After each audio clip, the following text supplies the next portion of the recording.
Welcome to Meet Me in the Penthouse. I am Amy, along here with my sister Molly. We help high-achieving women increase their income, but most importantly, their impact. We are neighbors, sisters, and business partners. We have built 8-figure businesses together, traveled the world together, raised our children together, mentored thousands of men and women together, and it's all because we have a penthouse mindset.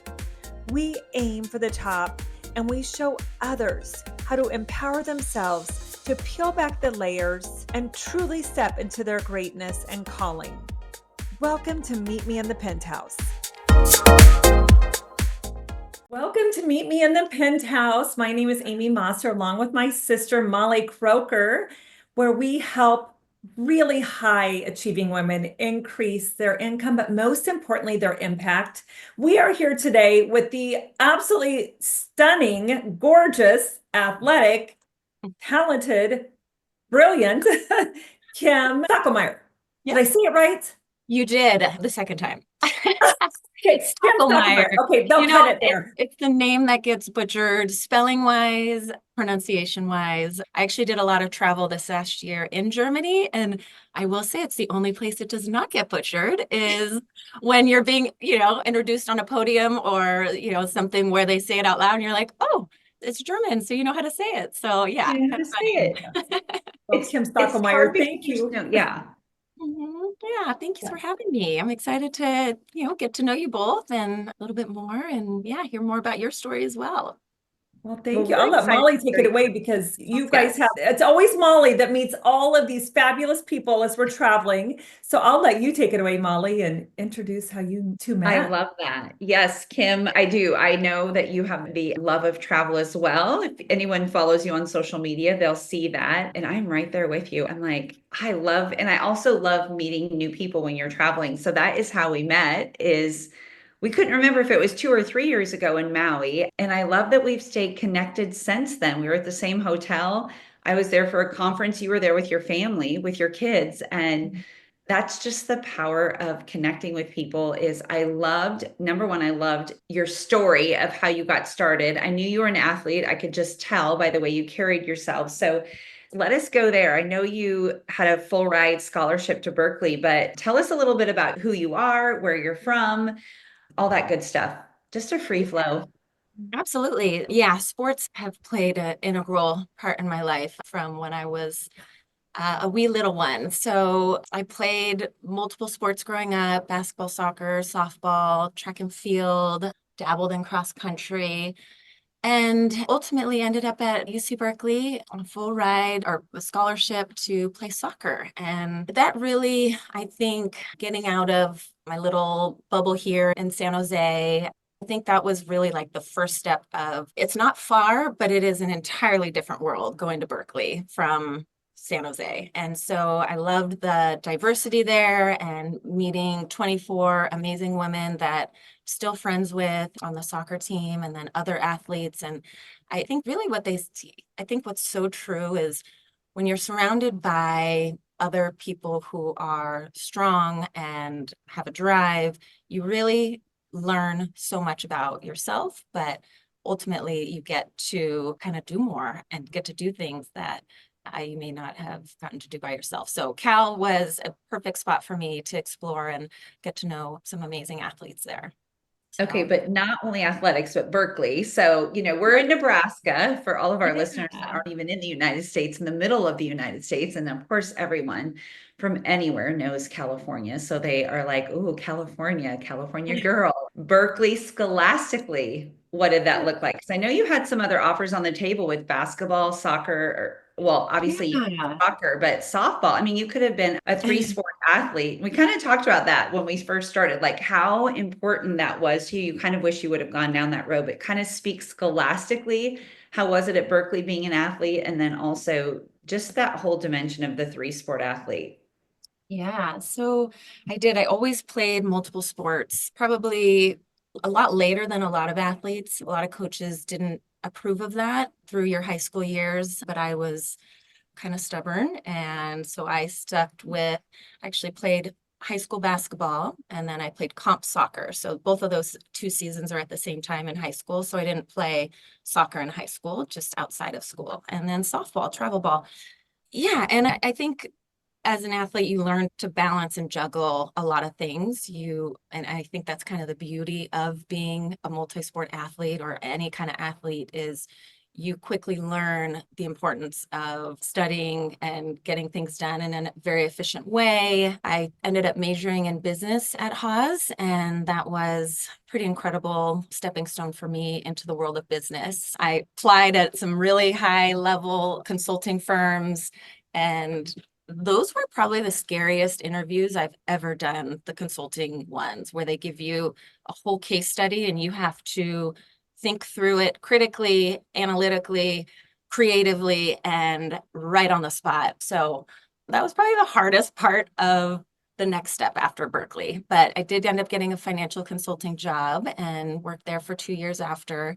But the balancing of academics and athletics, I think just sort of is a very natural thing for athletes. We had a lot of high scholars on our team, women who are now doing amazing things as doctors and, like I said, entrepreneurs. It's an incredible group that I still get to be around. And we actually have an alumni game coming up in about a month. So I'll get to see them all here in about 3 weeks. So Oh my yeah. gosh, how fun. And watching, you're not playing. I won't be able to play because of my broken foot, but yeah, I mean, some of these women are still out there playing and having a good time. So it's a full weekend of festivities, you could say the least. How fun. And but you kind of pivoted from the financial sector I and did. kind of just share with everybody kind of what the next steps were for you and why that happened. Good question. As we So have lots of college kids that listen and wonder, like, what am I going to be doing with my life? Like, okay, Oh, I did this for 2 years, but then yep. And it's funny, I changed my major, I think 3 times before that. I think I was going to do a math major, and then I went into political science and then environmental science of industrial societies. And ultimately, I'm so glad I ended up in business. I feel like it's so practical.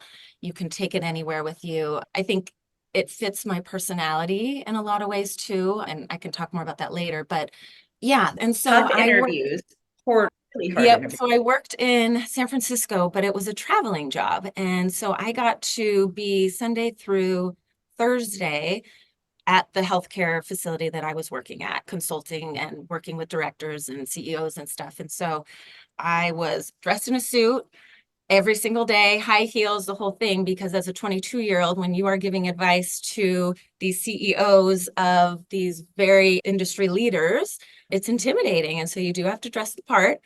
But that confidence building was kind of amazing, being able to jump straight into the business world, because a lot of my friends actually went into soccer. And I wanted to go soccer, but I also was sort of just driven into the business world. I think my dad played a big role in that. And so I got to travel to Portland, to Houston, Vegas, Modesto also, Seattle. And so I got to live in these places. And it was really cool I do think in a lot of ways it started my travel bug. And I loved the adventure, would go Sunday night to Thursday and get to explore these cities. I think in the end, as much as I was fulfilled by this job and I loved the challenge of it, I don't know, there was something in me that just wanted to do more. That was a little bit more relational. And so I ended up becoming a teacher. And it was one of those moments where I was going to either become a nurse or a teacher. And I don't know, I chose the teaching route. And I'm really thankful for that. I think I wanted to work with kids. And so that was the ultimate decision, was being with kids. But I moved back home, got to move it back in with my dad, whether or not he loved that. As a 25, 26-year-old, Okay, what was your mindset like quote when you had to unquote get back in? successful, right? I had a business major. I went to Berkeley, right? I was a really great athlete. Like, you're supposed to do all these really, really big things with your life. And so I will say, I think my first moment of feeling my dad was the one that was like, are you sure this is what you want to do? And I'll never forget that. Like, he actually said, like, hell you are.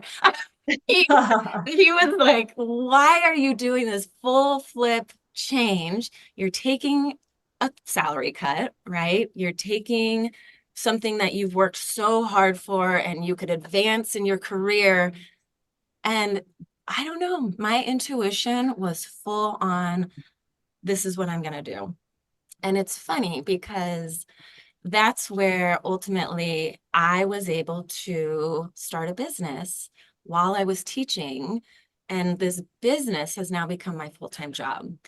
And in retrospect, I think I was driving home that day from San Francisco to Cupertino, and I will never forget that feeling of him like almost being disappointed in my decision. And I never would have guessed that this Valley Sports Camp, after school and summer sports camp that I have created would now be my full-time thing, that I have flexibility to do things and travel and employ, 100 people in the summertime and about 20 to 25 people during the school year. So it's just amazing when I think I trusted my gut. I knew that the grind of the 9 to 5, and not that there's anything wrong with that, but I just knew that wasn't for me. And it took a lot of work to get here, but 2 full-time jobs, that was a lot for a long time. And I loved it though. It fueled me in ways that I didn't know I needed. So the business degree did come in handy, and now I run my own business. Exactly. So go back to that. I love that you said that you're like, you followed that intuition and what feels good to you. And I think so many times as women, the women that we work with, we know what we truly want. We know what our calling is, maybe what God put us on this earth to do. And it's not always what you're doing or what you went to college for or what your parents think you should do, or even sometimes what your spouse thinks you should do, right? So Right. tell me how you like that. You obviously had that intuitive feeling, right? You knew your calling.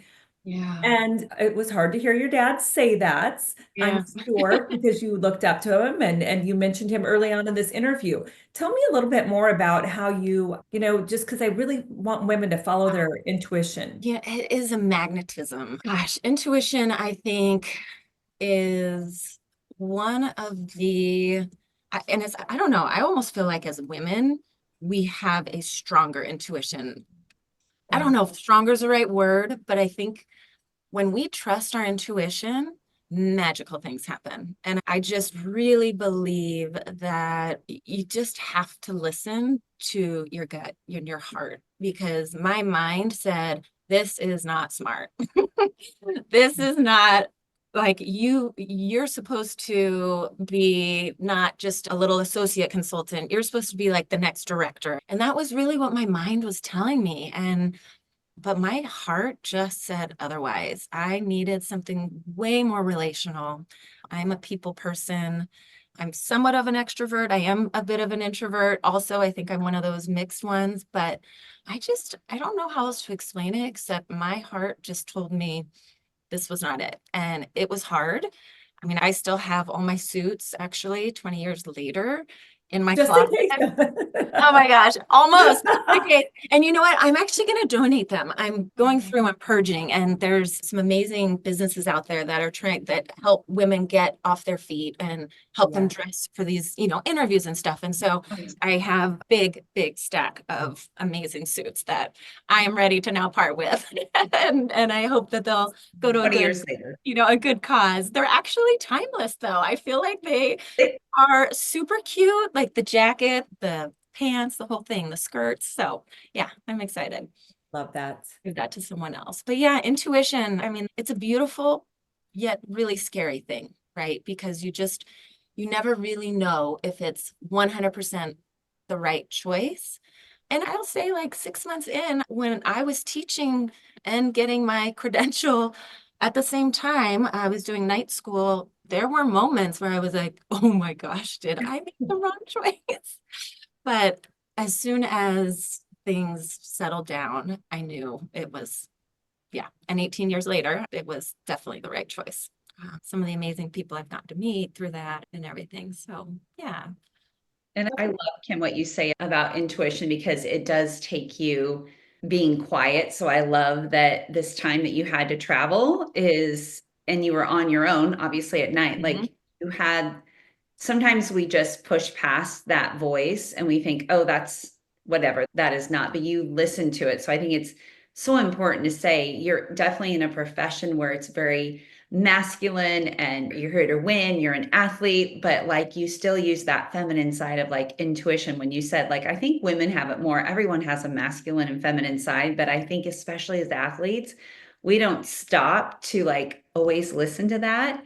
And I love, and I want our, even our young listeners or anyone, like when you pivot, it's never going to be like, here's how it's going to unfold, Kim. You're going to own Yeah. this business. All, like you're seeing the obvious, like, wow, there's a huge pay cut. I'm going to actually spend money now to, not only am I taking a pay cut, I'm going to spend money to go back and get a teaching degree. But that was the very best thing. And you pushed through, even though there were times that you question it. Doesn't mean it's wrong, right? It doesn't mean it's wrong. You didn't quit school. You didn't drop out. You didn't say, oh my gosh, this is dumb. I'm going to go back into corporate.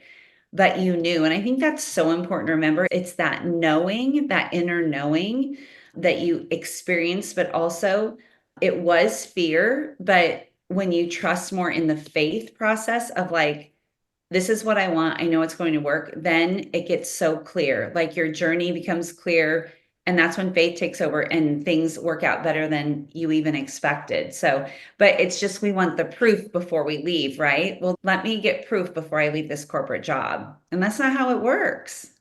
No, it's not. But that's kind of the beauty of life too. And I love uncertainty, I think too, which I don't know if a lot of people do. I'm okay with it. I can sit in it for a while and be okay with that. And I do think that's a part of following your intuition, is getting comfortable in that uncertainty, and being okay with things not being exactly how you thought it was going to be, because sometimes bigger and better things come out of it when you're least expecting it. And I do think that that's exactly what happened. I never would have started Valley Sports Camp if I had not taken that leap of faith and trusted myself. So.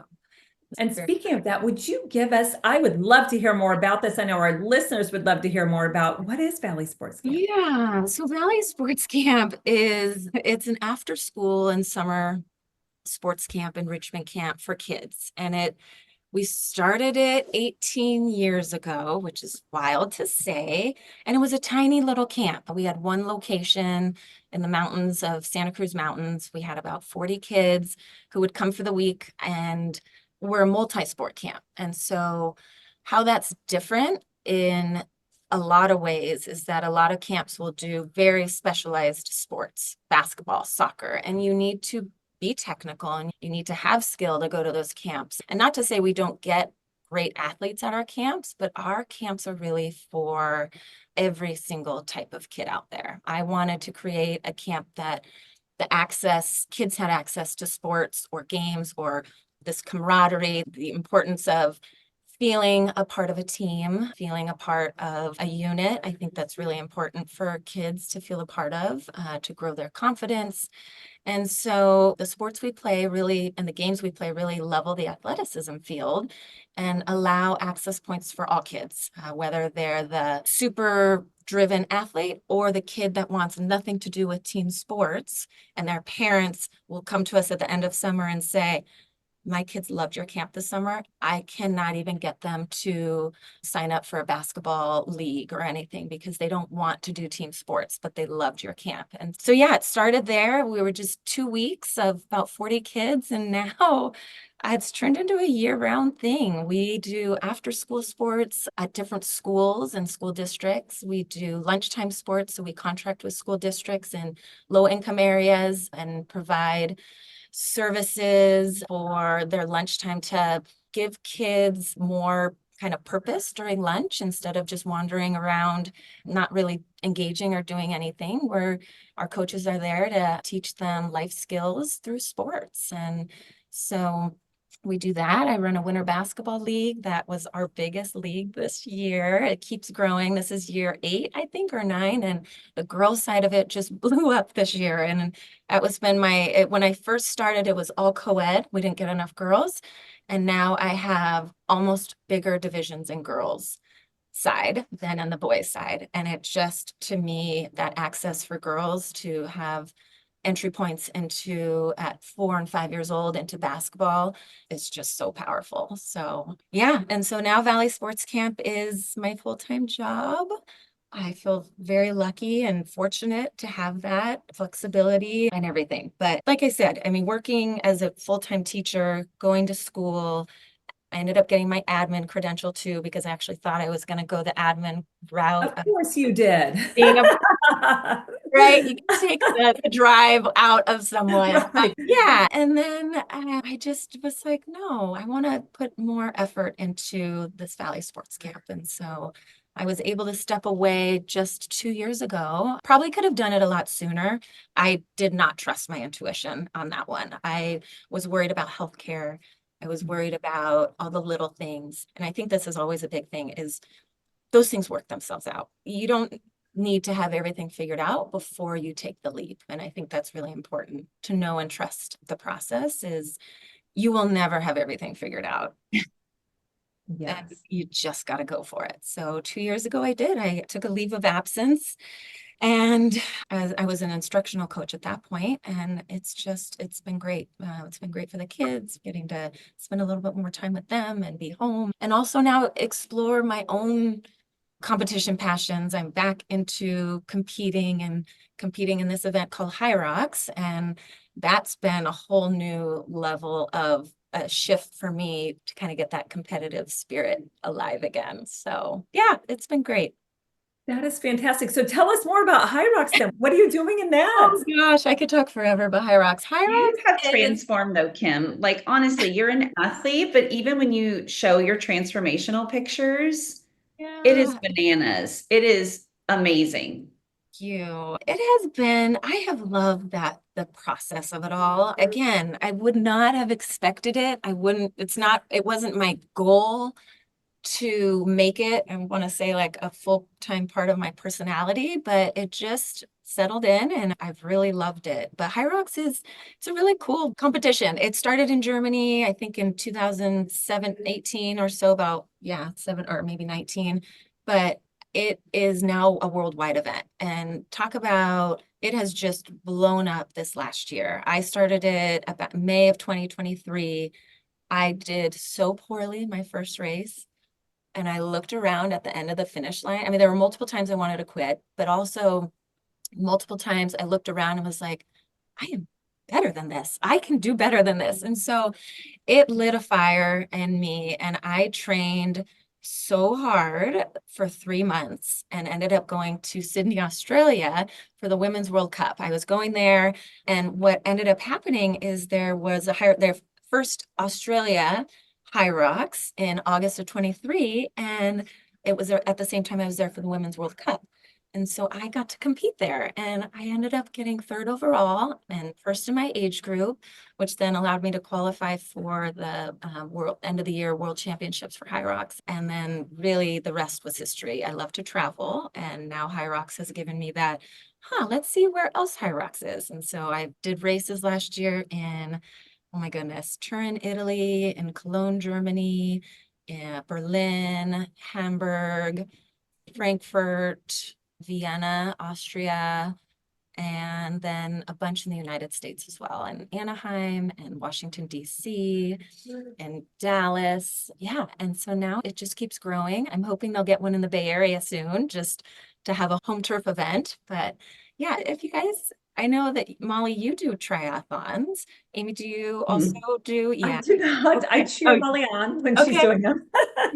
But I feel like it could be a really fun thing for both of you to get into. I've seen a lot of my friends who wanted nothing to do with it in the beginning, who are now training for it or have competed. And I do feel like it's one of the hardest things you'll put your mind and body through. I've never done a triathlon, so I don't know that, but it changes you. You dig deep and you get to really prove to yourself what you're capable of. And I think that that's what this journey for me is about, with the strength training and the fitness and competing and just growing stronger mentally. My heart is filled and my passion is having an opportunity to be passionate again. And I think you don't have to be an athlete, like, No. to walk in those doors. And I'm sure, tell everyone about the first time you walked in, right? And Yeah. just so everyone knows, like we all struggle with this, especially women, like, oh my gosh, I'm not even worthy to be here. And Yeah. That's exactly. You walk in and you'll see the variety of these pro athletes who are there, and this is their full-time job. And I love that there's that element of it. But you will also see women and men competing in their 70s, their 80s.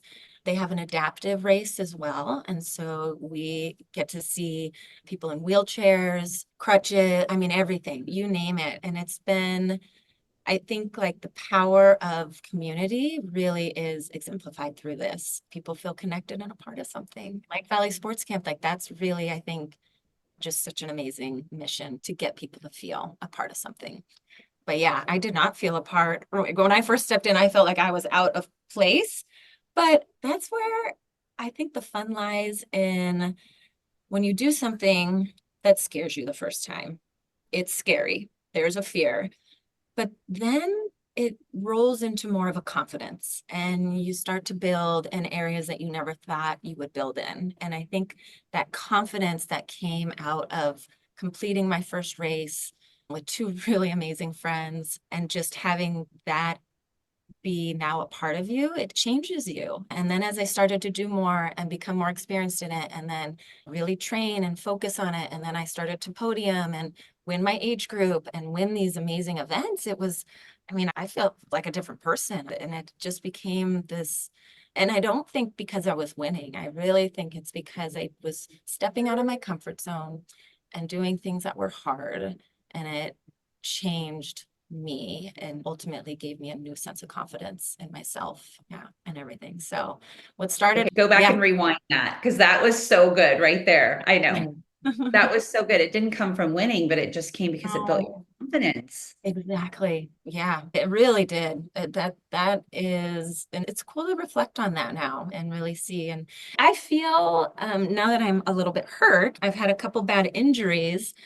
It's funny because that mindset of being an athlete, it can take over your confidence too, where a lot of your identity is found in that. And so I have to remind myself that I am more than just an athlete. I am also a mom. I'm a wife and a friend, and I'm all these things, and not to just let that identity when I'm injured be taken from me, if that makes sense, because it's been hard for sure. I had bulging discs over the summer from a hamstring injury on a track workout, and now I have a broken foot. So I think I can count 10, maybe on my hands twice, how many times I've run in the last 8 months. And as someone who loves and lives and breathes this, it's hard to take a step back, but I'm learning a lot about patience and resiliency and just focusing on what I can control, because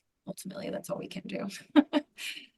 Yeah. Don't you think it completes you though? Like that's the whole package now of, yes, you're driven, you've podiumed, you've overcome, and now the injury is part of the resiliency story now. And what is the hardest thing about being injured and where you are right now?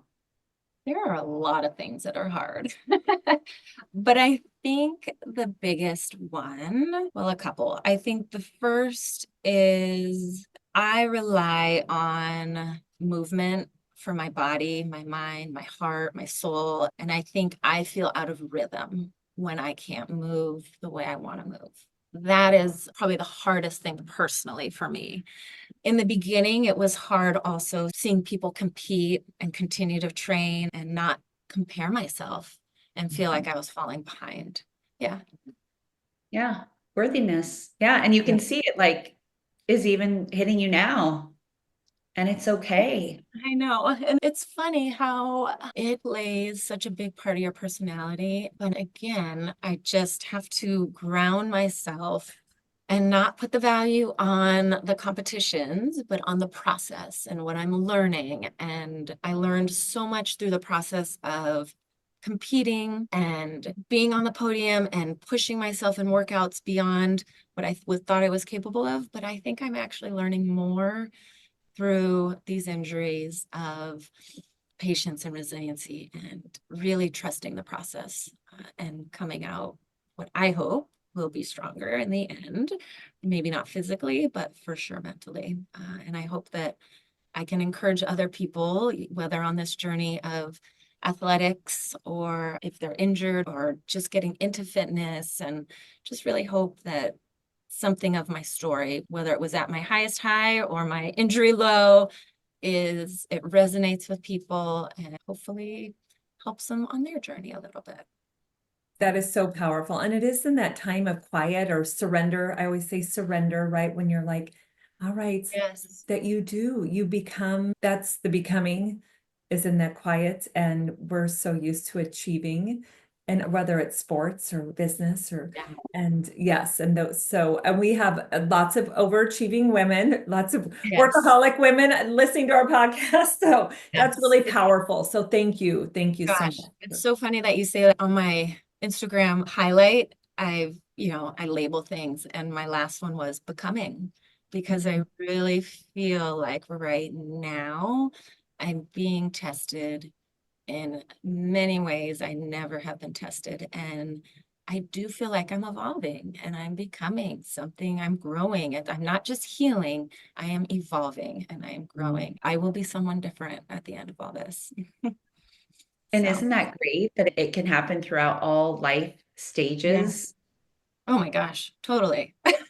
Yeah, for You're sure. never done learning. And I love to learn. Yeah. And it's funny that you say that. You almost feel like you should be done with this process like in your 20s.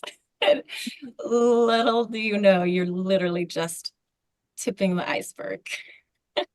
I've grown so much more and I'm so much happier in the last 3 years, my early 40s, than I have ever been.